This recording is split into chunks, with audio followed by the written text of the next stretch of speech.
Week 14 of the fantasy football season. Here's the top 36 running backs I'm ranking this week. Number 1, James Cook of the Buffalo Bills. So this week, a great matchup versus the Cincinnati Bengals. Last week, over 140 yards on the ground versus the Pittsburgh Steelers. And we know this Bengal team, one of the worst defenses in the league. So I think Cook goes out there, has a big game once again. Number 2, Jahmyr Gibbs of the Detroit Lions. So Gibbs, he's been a monster all season long, putting up numbers. I know last week a little bit of a down game for Jahmyr Gibbs, but I think this week with St. Brown most likely out, line him up a little bit more wide receiver at times. I think Jahmyr Gibbs, where he could play that hybrid role if you need him to. So catching the football out of the backfield, I could see more of for Jahmyr Gibbs. Lining him up at times in the slot, I could see as well. And I know this Cowboy defense has been improved, but still, I think Gibbs could go out there regardless and have a big game. Number 3, Jonathan Taylor of the Indianapolis Colts. So Taylor, his numbers have definitely taken a hit over the last couple weeks, but this week I think it's a good matchup to get back on track. Warm weather at Jacksonville. I know their defense has definitely improved over the last few weeks, but Jonathan Taylor, throughout his career, he's had a good track record versus defense, playing them twice a year within the division. And it wouldn't be surprising to me if we see a big game out of Taylor this week. Number 4, Devon Achane of the Miami Dolphins. It's been a big season for Achane, 15 plus fantasy points. At worst, it seems like weekly he gets fantasy on his way. He's a dual threat. He's a guy that obviously catch the football out of the backfield, line him up at receiver at times, and they just got a lot of plays they run for him. So this week in a matchup with a Jet defense that lost a lot of good players trading away at the deadline, he could go out there and have a nice game once again. Number 6, Bijan Robinson of the Atlanta Falcons. So Bijan last week, a big game for him, over 150 yards from scrimmage, found the end zone. But this week, a tough matchup versus Seattle Seahawks, where the last month of the season they've been the best defense in pro football. But Bijan's matchup proof. He's another guy, dual threat indoor game, which is always a plus as well. Number 6, Josh Jacobs of the Green Bay Packers. Jacobs last week returned to the lineup at the Lions after missing one game.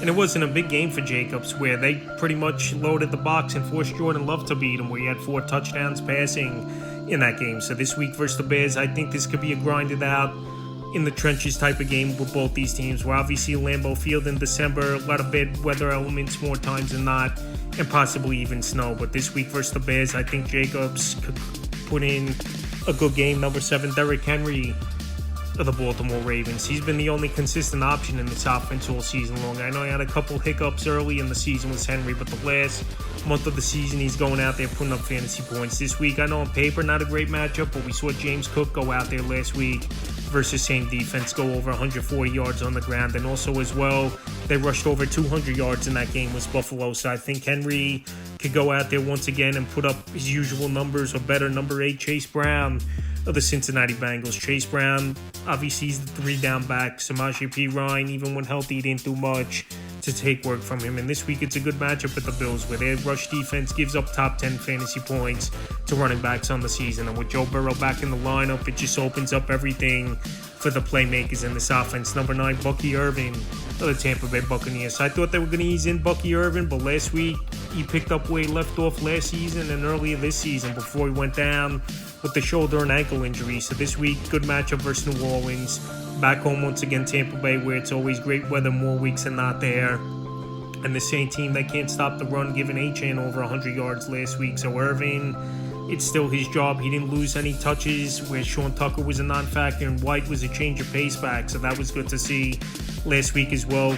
Number 10, Javonte Williams of the Dallas Cowboys. Javonte Williams, he's been a workhorse all season long for the Cowboys. I know last week he had a big game and a lot of touches, even though Malik Davis in limited touches had a 45-yard touchdown in that game. And this week it's going to be a good game once again, where Dallas, they know they got to put points on the board at the Lions. Even though if St. Brown doesn't play, I still think the Lions could find a way to put up anywhere from 24 to 30 points in this game. So Javonte, he's been a dual threat all season long, and he just needed more time for that ACL to heal. And this season, he's playing to full potential. Number 11, Saquon Barkley, Philadelphia Eagles. So Saquon definitely has been a bust, where he went in fantasy draft first, second overall, and going over running backs like obviously Bijan Robinson, Jahmyr Gibbs. He went over Christian McCaffrey, Devon Achane. So Barkley definitely not in the upper echelon this season like those guys, but after coming over off a 2,000-yard rushing year, you would expect him to have a big year, but that hasn't been the case. But this week in a right matchup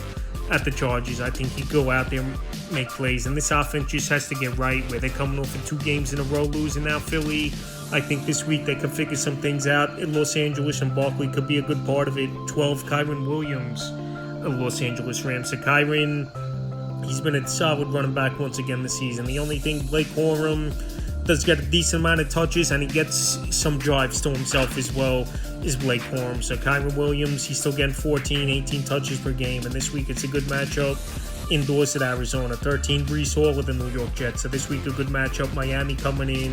Breece Hall, he's the bell cow in that backfield. Isaiah Davis not getting many touches. Well, I thought he would get some more touches once Braylon Allen went down, but that hasn't been the case. And with Tyrod Taylor in there at quarterback, this offense has been better as well. 14, R.J. Harvey of the Denver Broncos. So R.J. Harvey last week found the end zone twice. Jaleel McLaughlin, Tyler Beatty weren't really factors to his workload in the backfield. And R.J. Harvey, people have been waiting all season long for him to go out there and break out, and he finally has the last couple weeks with J.K. Dobbins obviously out for the season. 15, Quinshon Judkins of the Cleveland Browns. I know on paper you're thinking this is a great matchup, but Tennessee's run defense has been okay at times this season. And let's remember, this offense isn't a juggernaut either of the Cleveland Browns. They're on their third quarterback this season. Quinshon Judkins definitely has been a solid running back in his rookie year, but like I said, these other running backs just a little bit higher, in my opinion, this year. This week. 16, Ashton Jeanty of the Vegas Raiders. So this week, definitely a tough matchup. Denver Broncos coming to town, one of the better defenses in the league, even though last week the Commanders did make plays and force that ball game to overtime. But I think Jeanty, he's the bell cow over there. Raheem Mostert, he'll come in every now and then and get some touches. But the thing with Jeanty, I want to see a little bit more out of the receiving game from him. 17, Travis Etienne of the Jacksonville Jaguars. It's been a nice bounce back season for Etienne, and Bashal Tutin hasn't really had a lot of touches this season in the backfield. And William Cohen in there as the head coach this season, he made it a priority to make Etienne the guy over there, and also Tank Bigsby getting traded away early in the season. So this week in a potential high-scoring game versus division rival the Colts, I think Etienne is a solid RB2 for owners. 18, DeAndre Swift of the Chicago Bears. It's been a solid year for DeAndre Swift. The last couple weeks before last, going into Philly, he didn't do much, but this offense ran amok in that one at Philadelphia, over 150 yards on the ground, and Swift obviously was a big part of it. This week, going to be another cold weather game at Green Bay, and I think they're going to stick to the run, especially if it's heavy winds or possibly even snow in this ball game. 19, Jaylen Warren of the Pittsburgh Steelers. So Warren pretty much the only bright spot in this offense. Last week he found the end zone. Gainwell wasn't much of a factor, taking work from Warren in that game. And this week it's a pretty decent matchup for Baltimore, where their run defense hasn't been good this season. And like I said, Warren the only guy you could count on week in and week out for fantasy owners in Pittsburgh. 20, Kenneth Walker of the Seattle Seahawks. So Kenneth Walker, it's been an okay season. I know we really haven't seen those big games over 20 fantasy points, where he's more in that 10 to 14 point fantasy range is Kenneth Walker. But this week, fast track at Atlanta, defense that really can't stop anyone all season long. And this defense puts their offense in great position as well, where they get more possessions is the Seattle Seahawks team. 21, Aaron Jones of the Minnesota Vikings. See, he's day-to-day with a shoulder injury. It sounds like Jones, he didn't get a big injury once again in that ball game last week, but they got blown out in Seattle, where a couple weeks ago as well he had the shoulder injury, but he didn't miss time. So this week a pretty good matchup versus Washington. R.J. Harvey, he went out there last week, had a big game versus defense, and also an indoor game at home is always a plus as well. And with McCarthy possibly returning, can't get any worse than Brosmer than you did last week. So I think that's a positive for Jones this week. 22, Kamini Vidal of the Los Angeles Chargers. So it looks like Amarian Hampton's most likely going to play return on Monday night. It is a tough matchup, and I think it's going to be a 50-50 split between these two running backs. So if you got either or, like say you're a Vidal owner and don't have Hampton, I still would start Vidal this week. He's better than some of these back-end options. And the same with Hampton, even though he's coming off an ankle injury, and he's been out about 2 months. So this week, for both these running backs, it is a tough matchup versus Philly. But I thought that last week as well, when we saw the Chicago Bears go in there and rush easily over 150 yards in that game. To pick one back to have a better game this week, it'll be Vidal, where he's not rusty. He's been playing all season long, and he's been making plays for this Charger team. 24, Devin Neal of the New Orleans Saints. So Devin Neal, he got a full workload last week. Alvin Kamara, I think, is going to be out at least this week as well with the MCL sprain. And this team's going nowhere. Why rush back the veteran Kamara, where they're looking to tank games at this point and possibly draft another quarterback is this New Orleans Saints team. So like I said, Neal, he had 17 touches in the game last week. Taysom Hill wasn't a factor. Audric Estime wasn't a factor. And this week, yes, they'll be chasing points. But Neal Shoney could do a little bit out of the backfield, catching the football as well. 25, Kareem Hunt of the Kansas City Chiefs. So Kareem Hunt, he's the running back you want to own over there in Kansas City. Isaiah Pacheco, with injuries and bad play, hasn't been a factor all season long. And this week, it is a tough matchup versus the Houston Texans. But I think the Chiefs, they're going to want to establish the run a little bit more this week, where they did early in the game last week at Dallas. And then it turned into a high-scoring game, and they got away from it. 26 Bam Knight of the Arizona Cardinals. So Trey Benson, the last couple of weeks, I thought he was going to return to the lineup, and obviously that hasn't been the case. Gio Mercado, he's banged up with a high ankle sprain, and Michael Carter's nothing more than a change of pace back. So Bam Knight, the last couple of weeks, he's actually had double-digit fantasy points 3 games in a row. Physical running back. At worst, he's going to get goal line touches and even quarter touchdown out of the backfield last week as well at Tampa Bay. 27 Woody Marks of the Houston Texans. So this week it is a tough matchup with the Kansas City Chiefs, one of the better run defenses in the league. Nick Chubb scored a touchdown last week for this Texan team, even though he's pretty much a touchdown and nothing for his fantasy value. And also Woody Marks left the game a little bit last week, but luckily returned in that one. But this week, like I said, I don't like the matchup at Kansas City. This Texan offense, they can't put up points like the Cowboys did, where they could still run the football effectively and often in that game. So like I said, his ceiling to me is low this week. 28, Kyle Monangai of the Chicago Bears. So Monangai and Swift, it's been a nice 1-2 combo, and they found something over the last month of the season. The one game Swift missed, and when Monangai ran wild over 170 yards at the Bengals. Now he's getting his touches, and weekly he's been a fantasy option, as a flex option or late RB2 for fantasy owners. So this week, even in a tough matchup at Green Bay, where the weather's not going to be good once again, I think they're going to try to run this football with both these backs is Chicago. 29, Zach Charbonnet of the Seattle Seahawks. So Charbonnet, we know, is a touchdown-dependent running back. Kenneth Walker still has the home run ability, the receiving upside between the two running backs over here for the Seattle Seahawks team. But this week it's a good matchup at Atlanta, and it wouldn't be surprising to me that second half of this game they run the clock out and Charbonnet gets some good points in this one late. 30, David Montgomery of the Detroit Lions. He's been a touchdown-dependent running back over the last few weeks here, where it's Jahmyr Gibbs' backfield 100%, especially ever since Dan Campbell the last month of the season taking over the play calling duties. So this week, Dallas, their run defense has definitely been better, trading for Quentin Williams to go with Quentin Clark on this defensive line, and Overshown returning as well. So this week, like I said, Montgomery not a high ceiling,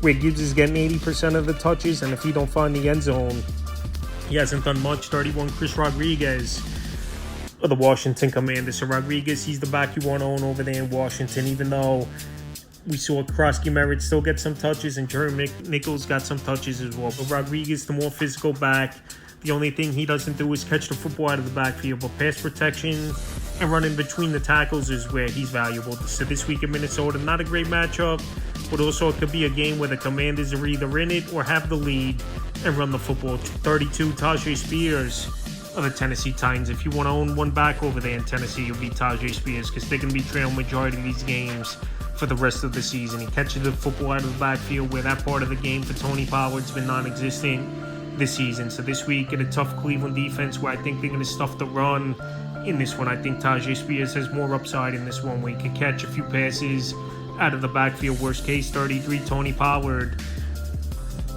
of the Tennessee Titans. So Pollard, yards per carry last week, he ran the football well, but pretty much his touches are 10, 15 touches per game. Like I said, they're not playing with the lead, and Pollard's not a receiving back out of the backfield, so he's a low ceiling back. 34, Kenneth Gainwell of the Pittsburgh Steelers. So we've seen some games where Gainwell and Warren both play, and Gainwell has the better game and puts up bigger numbers, and then we see a game last week where no one really did much in this backfield. If Warren didn't have the touchdown, it was a down game for him, and Kenneth Gainwell, he didn't play a lot of snaps. So this week in a matchup in Baltimore, I think they're going to utilize both running backs, but obviously Gainwell's ceiling isn't that high, and week to week it's a guessing game with him. So these are desperation plays at this point. 35, Blake Corum of the Los Angeles Rams. So Kyren Williams, he left the game last week, he returned, he found the end zone, but in that time, Corum finished last week's game at the Panthers, 7 carries, 81 yards, and found the touchdown. So Corum definitely a running back to stash, because he's one of the best handcuff running backs in fantasy football, but also if this game gets out of hand, like we've seen a lot of Ram games this season, Corum starts getting touches in the second half. So this week at Arizona, it could be a case where they're up early and often, and then Corum in the second half gets a decent amount of touches. And the 36 and final back in rankings, Jordan Mason of the Minnesota Vikings. So it obviously is Aaron Jones' backfield, and it does look like Jones is going to play where he's only day-to-day with the shoulder injury. Had one early in the season, and he played through that. So this week it is a good matchup versus Washington. Mason, he is a goal line back where it wouldn't be surprising to me if he had 40 total yards and a touchdown in this game. But like I said, week after week, it's tough with this Minnesota offense to see who's a viable fantasy option and who's going to do anything. Even Justin Jefferson this season, he really hasn't done much, especially the last month of the season. But like I said, Jones looks like he's going to play, and Mason will be change of pace and goal line back more times than not. So that's the top 36 running backs I'm ranking for week 14 of the fantasy football season.